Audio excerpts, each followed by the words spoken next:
A home in many societies is often considered incomplete without children, especially among married couples.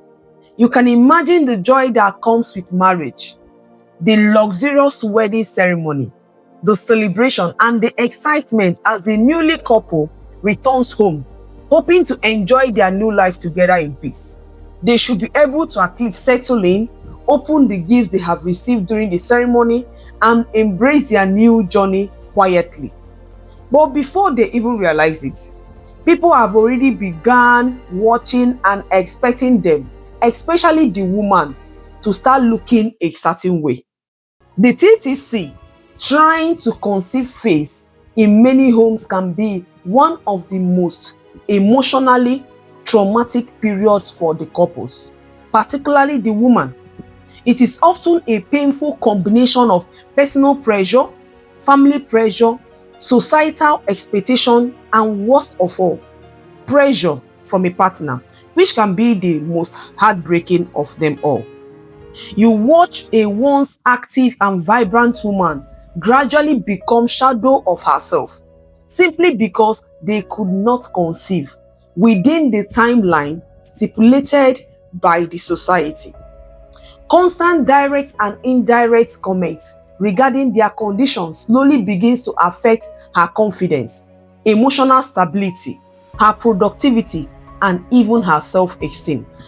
This was the ordeal of Emilia, who finally became pregnant at 41 after 15 years of trying to conceive, only to remain pregnant for the rest of her life without ever giving birth. She later lost her life at 65 due to severe mental health complications, still believing she was pregnant.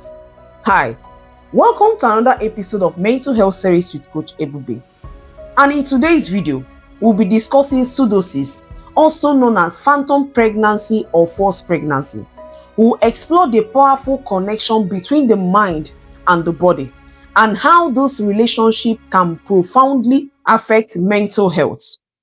And at the end of the video, I have prepared some thought-provoking questions for you to encourage engagement, retention, reflection, and of course, self-awareness. There is also an illustrative bonus point, so stay tuned.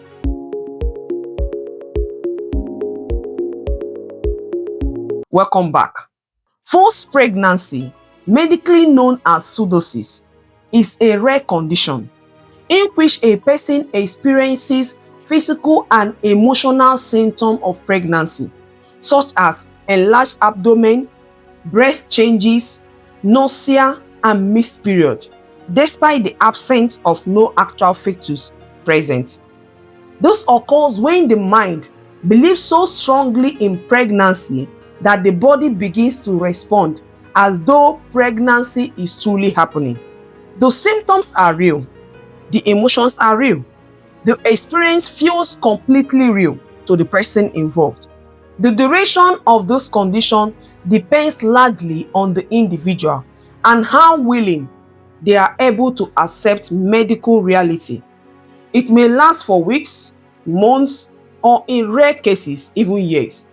As long as the mind continues to firmly believe that a fetus is growing in the womb, the body may continue responding accordingly. Pseudocyesis is often called false pregnancy, but it's important to understand that the person is not pretending, lying, or intentionally trying to deceive anyone. This condition is different from delusion of pregnancy, which is primarily a belief without significant physical symptoms. Pseudocyesis is unique because it includes actual physical body changes. What are the causes of pseudocyesis? Pseudocyesis usually does not have any single cause. It is often a combination of emotional, psychological, social, and hormonal factors. Strong desire or fear of pregnancy, a deep longing to have a child, especially after prolonged infertility, repeated miscarriages, or pregnancy loss can influence the brain and the body significantly. In some cases, The intense desire for pregnancy may trigger hormone responses that produce pregnancy-like symptoms, making the person genuinely feel or appear pregnant. Where in rare situations, an intense fear of becoming pregnant may also contribute because fear is an attractor. Family and societal pressure can also play a major role in pseudocysis complications. In many cultures, expectations begin immediately after marriage, placing enormous pressure on the woman to conceive quickly. Over time, the brain may begin responding to these expectations as though true pregnancy has already occurred. Since the brain controls hormone regulation in the body, intense emotions or intense desire for pregnancy can cause missed menstrual periods, breast enlargement or tenderness, weight gain, abdominal swelling, sensations similarly to a movement of a baby in the womb. All these symptoms may further convince the person that pregnancy is real. Another cause of pseudocysis is psychological stress. Psychological distress is a major factor in pseudocysis. Those may include anxiety, depression, emotional trauma, miscarriage or child loss, loneliness or emotional emptiness, the desire to fill a perceived void in one's life. Also, chronic emotional stress can significantly affect hormonal balance and bodily function. Another cause of pseudocysis is hormonal imbalance. What is hormonal imbalance? Hormonal imbalance occurs when hormones are produced in either excessive or insufficient amounts. Emotional distress can disrupt hormones responsible for your menstruation, lactation, that is the production of breast milk, mood regulation, reproductive function. For example, elevated prolactin level may lead to breast changes or even milk production despite the absence of pregnancy. The body may also experience morning sickness, fatigue, vomiting, appetite changes. Human beings are deeply interconnected emotionally, mentally, physically, and spiritually. When there is a deep emotional longing, especially for something as meaningful as a child, the mind can strongly influence the body's response. In pseudocysis, the brain essentially convinces the body that pregnancy is occurring, and the body reacts accordingly. Let's look at some symptoms of pseudocysis. The symptoms can feel extremely real and convincing. One is mixed periods, enlarged abdomen, breast enlargement or tenderness, sensation of fetal movement, the movement of a child in the womb, nausea or vomiting, weight gain, fatigue, just like every other pregnant woman. And in rare cases, labor pains can be experienced. What of the emotional and psychological symptoms? Emotional attachment to the baby. Remember, there is no baby that is forming. Denial when medical evidence suggests otherwise. Anxiety, confusion, and emotional instability. What are the effects of pseudocysis? Emotionally, the person may initially experience overwhelming joy and excitement, especially if the pregnancy has long been desired. However, once the truth is discovered, the emotional impact can be devastating, which may lead to grief, shock, depression, embarrassment, emotional withdrawal, loss of self-esteem. Socially, pseudocysis can cause strain in marriage and relationship, misunderstanding from families and friends. The individuals can decide to go into isolation, loss of trust if others wrongly assume deception.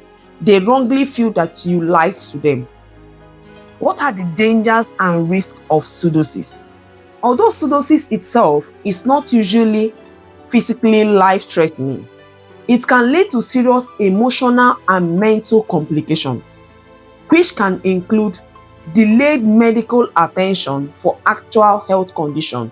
For example, if what caused the enlarged abdomen is some underlying cases, it can be ignored. Severe emotional distress, anxiety disorder, depression, mental health breakdown, social withdrawal and isolation. In some cases, individuals may reject medical explanations entirely and interpret the condition as spiritual or supernatural, making acceptance and treatment more difficult. How can pseudocysis be diagnosed? Pseudocysis can be diagnosed through pregnancy tests, especially blood tests. It can be diagnosed through ultrasound, physical examination. Seeing an ultrasound that confirms that there is no fetus is often one of the most important steps in helping the individual gradually understand the situation. How can we then prevent pseudocysis? Although there is no guaranteed preventions, certain factors may help to reduce the risk. Number one is empathy. Pseudocysis is typically a psychological condition, and our ability as a society to understand and share in the feeling of others is key. How we relate to TTC couple, especially the woman, what we say or do before and behind them matters a lot. I want to say that words are powerful, and so our actions towards others.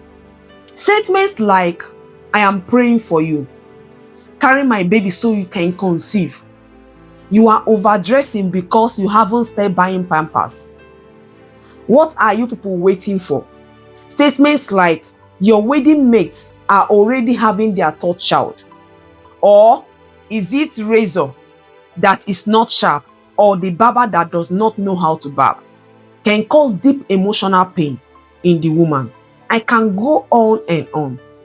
Friends, self-control is very necessary, especially with our words, as much as our action. If we all went about speaking every thought that comes to our minds, this world will be far more chaotic than it is already. Please, let us learn to restrain ourselves, especially when it comes to sensitive matters like childbearing. Having it in mind that whatever you plan to tell that woman, she probably must have said it to herself a million times, cried over it countless times, and still found no solution to her situation. So please, can we keep those hurtful words to ourselves? You can never imagine the level of pain you may be causing another person with such statements. I would also like to say this: never you boast about whatever you do not have the capacity to keep, especially anything that has breath in it. Other ways we can prevent pseudocysis is by emotional support from family and friends and partner, counseling or therapy if need be, early treatment of infertility or reproductive concerns, stress management, open and healthy communication about pregnancy expectations, compassion and empathy from the society. Now, how can pseudocysis be treated? Pseudocysis can be treated especially when healthcare professionals carefully explain the condition using medical evidence such as the scan or the test result to the woman. And this should be done with compassion and empathy. Psychological support. Counseling and therapy can help the individual process the grief and disappointment, address emotional triggers, manage anxiety or depression, rebuild emotional stability. Open communication with trusted loved ones, therapists, or healthcare provider is very important. Also, treating underlying conditions that may cause all those bodily changes. If pseudocyesis is likened to hormonal imbalance or mental health condition, appropriate medical treatment and therapy may help significantly. Compassion and patience.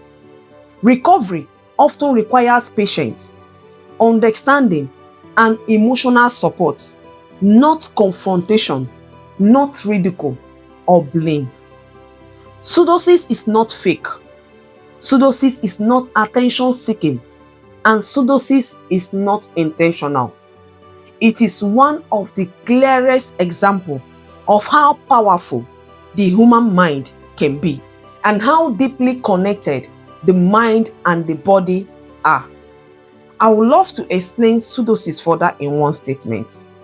Pseudocyesis is a condition in which the mind believes so deeply in pregnancy that the body begins to show real pregnancy symptoms despite the absence of an actual fetus.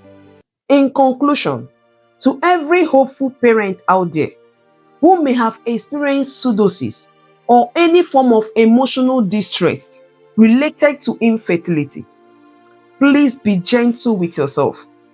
This may be a difficult and emotional, exhausting season for your household, but I encourage you not to lose hope.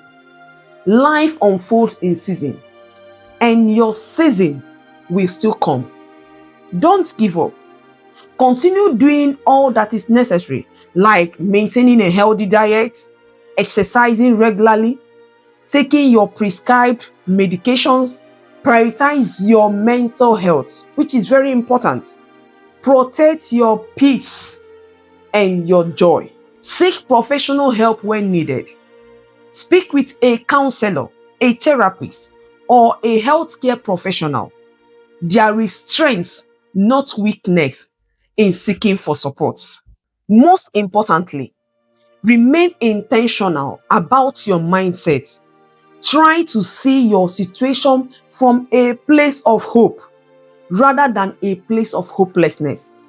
Delay is not always denial. And even when life does not go according to your expectations, your value as a person is never defined by your ability to conceive. And with that, we've come to the end of today's episode. But before you go, here are a few thoughtful questions I would love you to reflect on and attempt.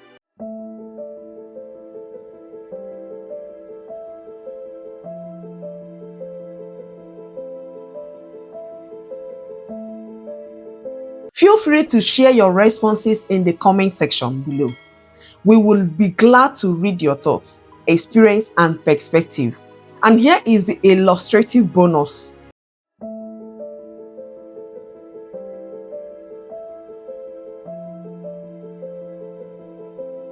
I believe you've learned something meaningful from this video, and I would love us to continue this conversation in the comments.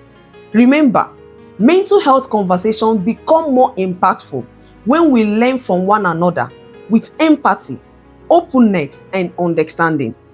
Thank you once again for spending your time with me today.